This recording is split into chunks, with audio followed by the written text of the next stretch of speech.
My zPod, it helps me sleep. It's easier for an autistic person to sleep in there. A zPod helps me sleep better. So zPod allows for complete control of your sleep environment. The big idea is, how do we help people sleep better? I'm George Bailey and I'm the president of zPods. My name is Jeff Wade and I am one of the co-founders of zPods. I like that I can close the zPod and that it's around me so nothing can come in there. Micah is 10. She was staying up for like 3 days at a time. We tried weighted blankets, melatonin. We've tried a sleep study because we thought she had sleep apnea. My experience with the zPod has been wonderful. Micah's sleep has changed tremendously. I'm getting more sleep because she's getting sleep. Because of her autism diagnosis and her schizophrenia diagnosis. She was up all night. And I wasn't doing well in school. I used to sleep in the closet. That was the only place that she was feeling comfortable at the time. Since she started with the zPod, her sleeping has improved. The first night, she was in bed on time and asleep. My son, Juden, he's neurotypical. It takes him 2 hours to get to bed at night. But with zPod, it's completely transformed his sleeping. With Joseph, he's autistic. He's very high energy, high anxiety. Joseph would just bounce around his room all the time at night. Joseph has been using his bed now for almost 2 years. It has become like a real nook for him, just a place where he just feels restored. Helped him decompress, helped him wind down. I read in my zPod, I play games in my zPod. Now that he's sleeping better, I think that all of us are sleeping better. We have taken all of the suggestions that we've received from parents about how we can improve this technology, and we've put together a really exciting new bed that we're going to be releasing onto the market. So we've partnered with a local manufacturer who's invested into zPod. We've got speakers in the new zPods that will allow you to play nature tracks or meditation tracks. We're going to be creating what we call a sleepscape, where the sleep environment changes according to your individual preference. What we want to do is we want to give a name to sleep that gets kids excited to do this thing that is critical to their health. I could recommend it to good people. Have you ever slept in a zPod? Hi, I'm Karen Simmons. And I'm Vince Della Luna. And today we would like to welcome George Bailey, who has taken it upon himself to make the world a better place, creating a personal sensory space on top of a bed, a sensory bed. Welcome, George. Can you tell us what got you into the autism world and what inspired you to make such a difference? Well, those are, two separate questions I want to address, separately. And the first is, I got into the autism world whether I liked it or not. And I do like it, I love it. But my first son, my wife and I, he was born in 2007. And shortly thereafter, my wife and I moved to Germany for 3 years, where I taught at a university. I taught English, phonetics, phonology, persuasive writing. And during that time, it became very clear to both me and my wife that we had an autistic son. And we never had him officially diagnosed during that time, because no diagnosis would be forthcoming until my son was much older. We are able to diagnose much faster within the United States, and probably also within Canada. Though I admit I don't know the system up there as well as I should. I do know that we were excited to get back to the United States when my son Joseph turned 3, because we knew that by then we could definitely get a diagnosis. So that's what got me involved in the community. I'm not going to say that I was really engaged in the autism community from the start, because it wasn't that I had a passion for autism at that point. I had a passion for my son. And, it just so happened that he's autistic, but regardless of what was going to happen, I was excited about him. I was excited about learning about his story, his needs. So that at that point in my life, I was still very busy. We came here to St. Louis so that I could attend law school. And I got busy in my own job stuff. It wasn't like I was neglecting my children per se, but I'm not going to say that I was just super engaged in what they were doing. And by that time, we already had another son. Now we've got 3 daughters to boot, and we're our full house. here in the Bailey family. But then there really was, that second part of the question is like, what about this? Why this? Why dealing with sleep and autism? Why zPods? And a lot of that really comes down to serendipity and just plain dumb luck. I was not involved in making like autism my profession. That wasn't really where I was going, as I was saying before. But I had a few friends who were looking to launch a number of small startups, this being one among many. And this wasn't even the one that really excited me, because I looked at this and I thought, cool bed, but what's its practical use? Like we hadn't been looking at autism specifically. We just thought like, hey, there's got to be a way to, to market these beds in the United States, maybe airports, maybe, truck stops. And we may yet go back to those points if there's a need. But for me, I don't like really trying to sell something or develop a business unless there's a real need, which is why when I was asked, hey, don't you think that these would be great for autism, that I kind of balked. I said, I'm not sure about that, because my initial reaction was, as an autism parent, I get a lot of ideas pushed in my direction, and some of them are great ideas, and some of them I don't perceive to be really great ideas, and I didn't want to be that guy. I just thought like, look, if we're going to pursue this with autism, we've got to do some real market research and determine if there's a real need. But there are a couple things that really changed all this for me. Number one was that I couldn't stop thinking of Temple Grandin. And if you've ever seen the movie, they depict her and her squeeze machine.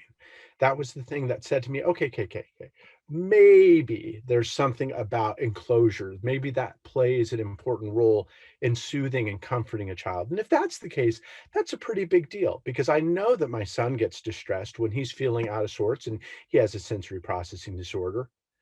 But I still was not quite there. And then I brought my son to work. We had these beds set up. I didn't tell him what daddy was doing.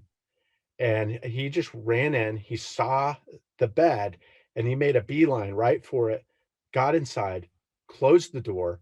And then I gave him some minutes of total silence just to see like, okay, what's going on? Is he going to get back out? Is he going to just be like, okay, I've had my fill, But on the contrary, when I opened the door, I could see him in the bed with his hands, just kind of his hands behind his back and just chilled out. And if a lot of kids with autism, chilled out is not necessarily a word or a phrase that you would associate with, their kind of behavior. But he was so happy. And I was like, okay, maybe there's more there. We did some more research. We brought in doctors, occupational therapists, and to a person, we got a lot of encouragement. And then finally, we did our first case study. And I'll end it with this by saying that our first case study, in which Natalie, a young woman with autism and schizophrenia who was sleeping 4 hours a night in her closet, jumped from those 4 hours of 8 years. She was sleeping 4 hours a night, probably 8 years averaging 4 hours. That's incredible. And she jumped to over 10 hours a night, literally overnight. And that was 2.5 years ago, very first time. And that was it for me. I was like, I can't go back, and believe me, there are times when I want to give up.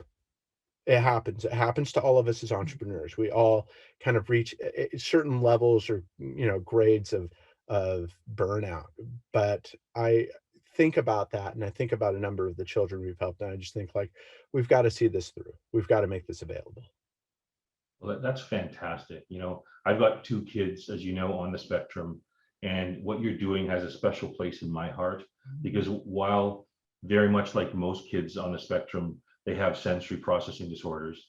My daughter has a sleep disorder, which can take, weeks, months before things get resolved. So any kind of solution that might help that is amazing. I think we need to explain to our audience that you are not actually in the Starship Enterprise right now. I think you need to show us, this is you're sitting in a bed in a zPod. It's huge. Can you take us on a tour and show us what it's about? Would love to, and as you can see, the future is here. Okay, it's Right. exciting. We're excited about it. We get a lot of jokes, of course, about the appearance, and yet everybody kind of like loves it. It's kind of like the geek out joke, and we all know we're like, yeah, I'd sleep in that, you know. And so, just to give you a short tour, the bed in terms of size is actually rather large. It's 6 feet 5 inches, so I'm 6 feet 2 inches, and you know I can lie down in here pretty comfortably. And as you can see my feet down there, and that's the other end. You know, you have a door for entry and exit, and then we have a control panel, and that allows us to control the lighting, the LED lights. Like if I want to change up the combination, you know, right here, I can do that. And then it has a fan system as well, which allows me to, you know, just cool down a little bit because it can get a little bit muggy in here.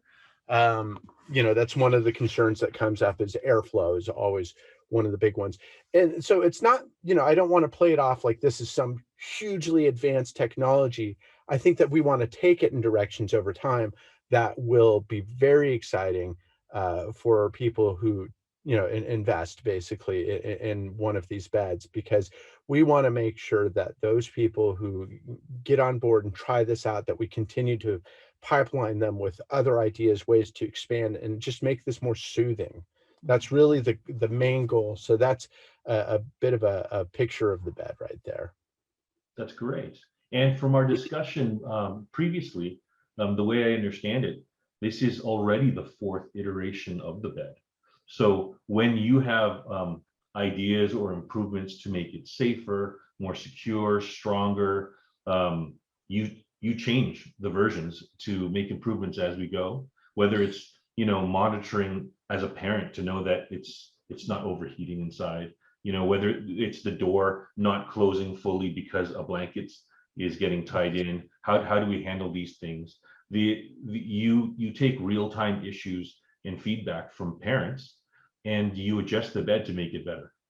Absolutely. And, you know, so where it came from, you know, as I mentioned earlier, like the beds, we had them. They were not our invention. And I make that, you know, full disclosure, that this was a concept that was started even as early as like the late 70s or something like that in Japan. And then it developed over time to, you know, like micro hotels and airports and such. But when we brought it here, we actually started looking at it, and you know, as we were working with families, we were very transparent with them, saying like, look, you know, we don't make any medical promises, but we would love your feedback. What are some things that we can do better? So this is the first version of the made in China bed that we've been using, and then the next version that's coming out, that's going to be ours. We stopped all of our production in China, all of our orders, and which was good. I mean, it was, the timing was actually quite fortuitous, because if any of you follow the news, you'll know that supply chain issues from China are currently abundant. It's very unfortunate, but we managed to, you know, sell the last of our made in China beds right as all of this was happening, and we had enough to be able to say, okay, now let's do this next big jump to the Made in USA version. So the Made in USA version, it's almost done. It should be finished by next, you know, sometime next month.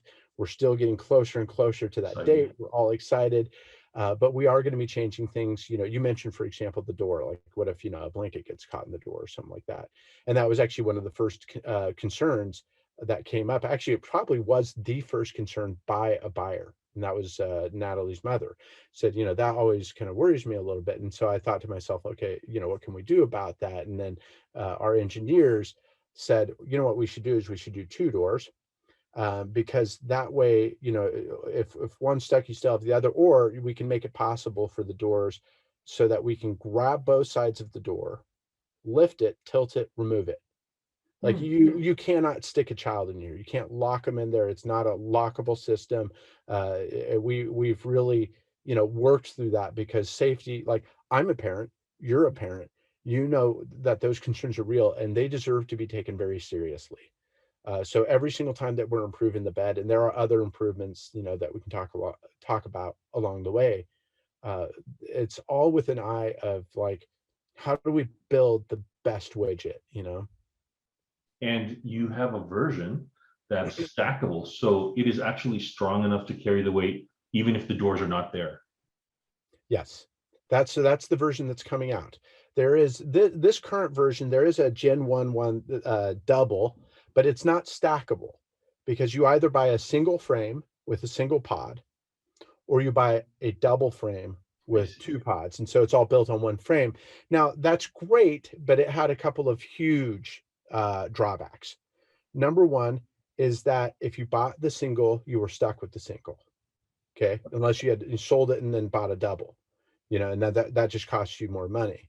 The new one, you can buy the single, and then later on you're like, you know what, let's just get the rest of the parts, so we'll build a double, so you don't have to do anything else. Number two is that the made in China double is extraordinarily heavy. I mean, the single is extraordinarily heavy for the made in China. The double is just like, wow, this, I built it once. I've only done one of the doubles, though I've built many of the singles, and it was just like, oh, it was very hard to do.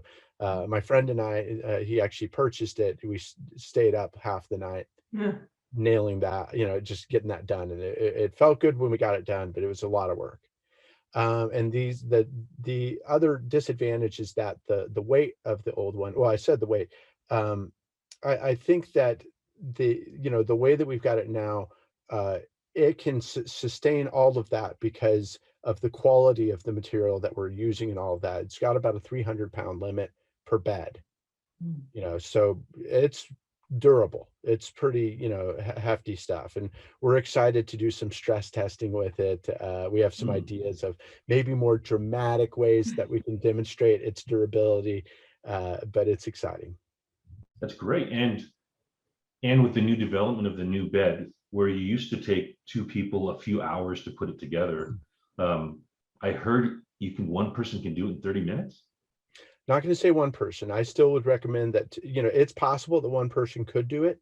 That's, theoretically possible. I'm sure that my business partner would do it alone. Like, he's that kind of guy.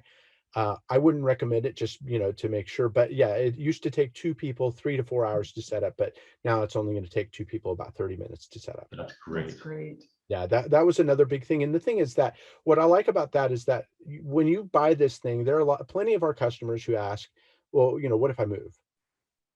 I don't want them bound to the same house. If they want to be able to move, they got to be able to move. And so the second one's going to be a lot more convenient from that perspective, both disassembling, reassembling, but also just transportation and durability of parts. We think that it's overall, all of the parts we think are a lot more durable. That's fantastic. The first one's great. I own it. Just, that's not like, a confession. Yeah, this sucker's, no, it's great, but it's, I think that the second one, it's going to ship better. And more good news for our audience is with Autism Today Foundation, we're going to find places where we can place the beds so that they can actually go and experience them, and they can decide if it works, if it engages their children, and then they can go straight to you once they know it works. That way, they can try it out first, and at locations we're going to find across North America. And hopefully we help you out because you're doing such a wonderful job. It's great that you're giving people a safe space so that they can be comfortable and happy, lose the anxiety. I would love to see how this works with like my kids, like you said, having them relax with their head back it's so rare that you see that. It's usually there's anxiety, stress. If they know that in the house they have a safe space, in the school, in the clinic, there's a safe space that they can go to and just calm down and just come out when they're good. I mean, that's game changer.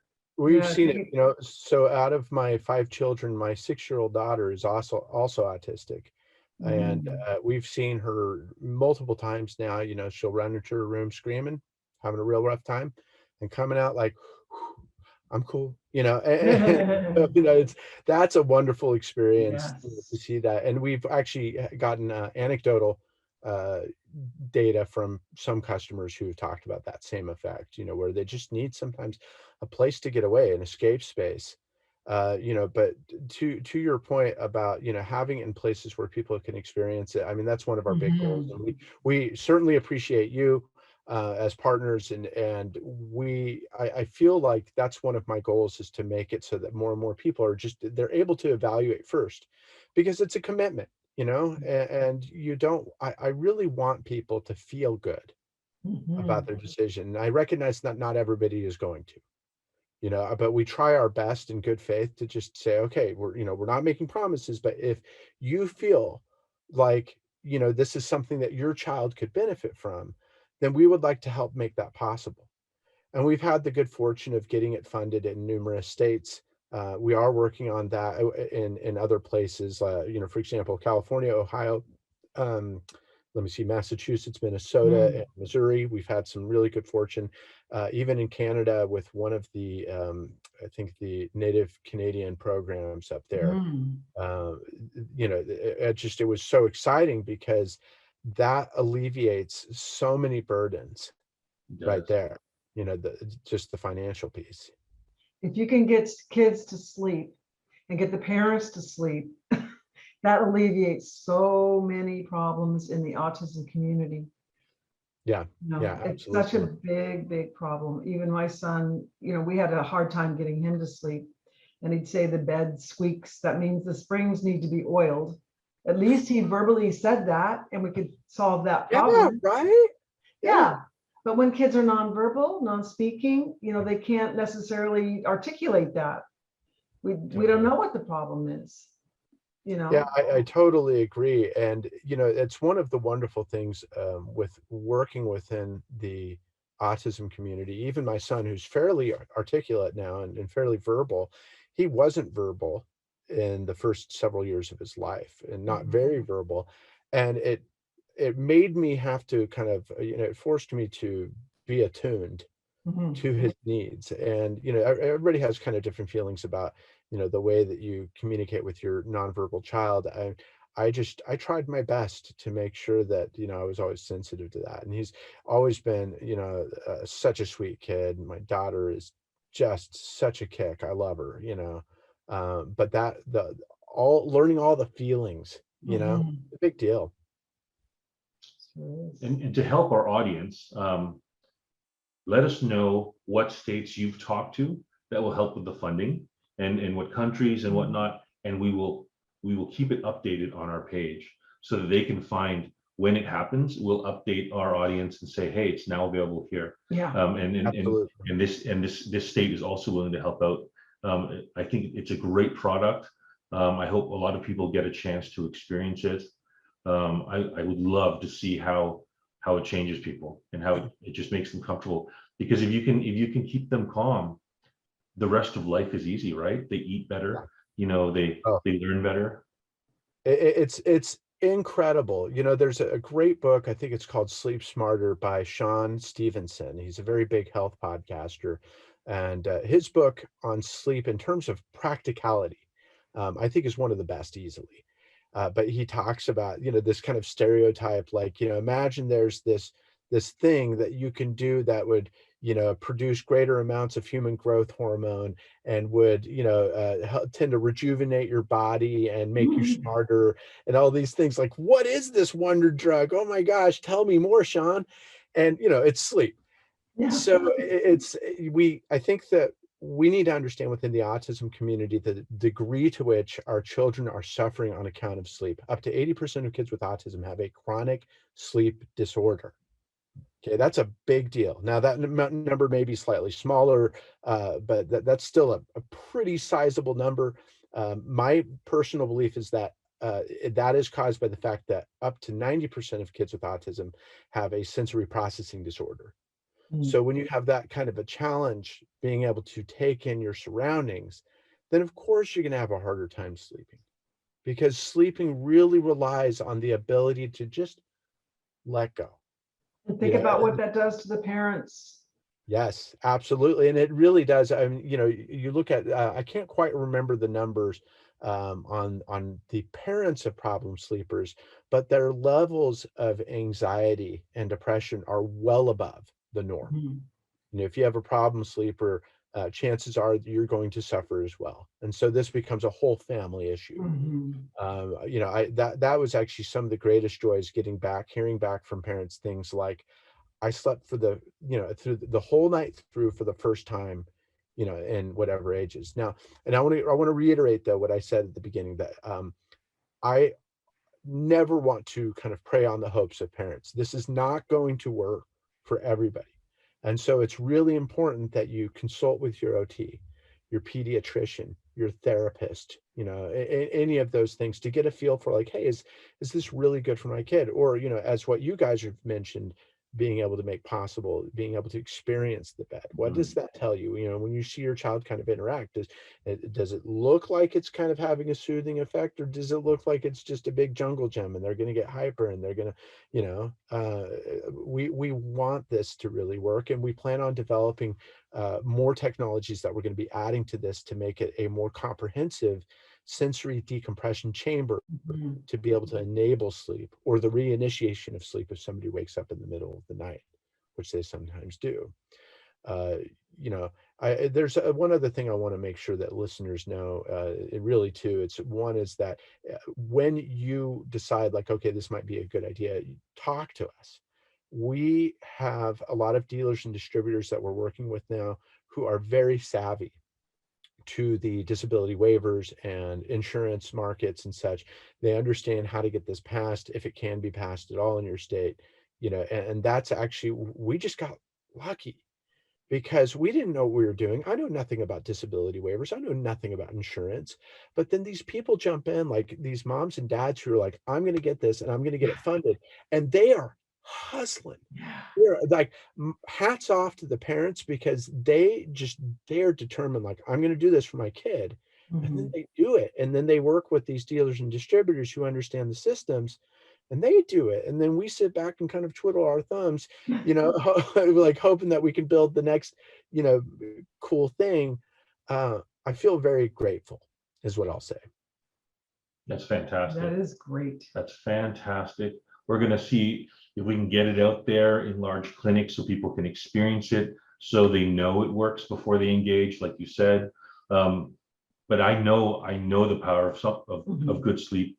My daughter recently didn't sleep for 9 weeks at night, 9 weeks. So for me, I work with Karen, we're running 2 foundations, and I'm awake all night. And then I'm trying to work during the day, and it's slowly, as time goes on. I mean, I can only imagine how the other parents survive this. It gets really rough. And when the moment we're able to flip her back and get her into a night schedule, it's like I won a lottery. It's kind of like the way you feel after you shower. It's like, wow, that's what awake feels like. So I mean, it's not just for the children; it's also for the parents. Yes. Yep. Well, our goal is, and the partners. To your point, our goal is to expand this out to other populations. I mean, we have worked with some young adults. We have a dentist who up in Missouri who bought one of these just to place in his office space, so that in between, on his lunch break, he'd go into his office and then he'd just grab a quick 15-20 minutes. That's it. Because it really does shut out the lights, that's, I think, a very important part.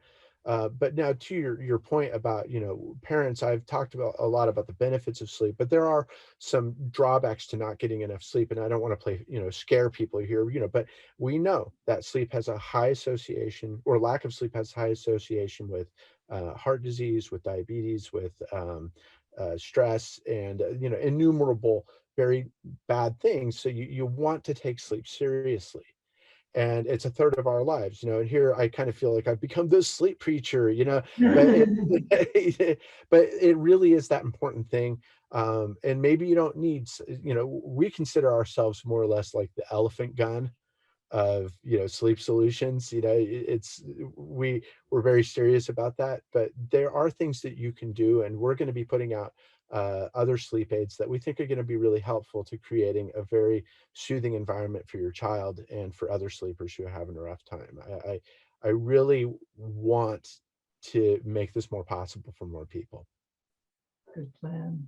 Well, George Bailey, keep doing what you're doing, trying to make the world a better place for all of us. You can never deny the drive and the passion that comes from parents of children with disabilities. It makes us do the most amazing things. And you are an amazing person. Thank you for what you're doing. If there's any way we can support you, we will. You bet. You guys are a marvelous support. And I thank you so much for this time. Well, Thank thanks for you joining us. too.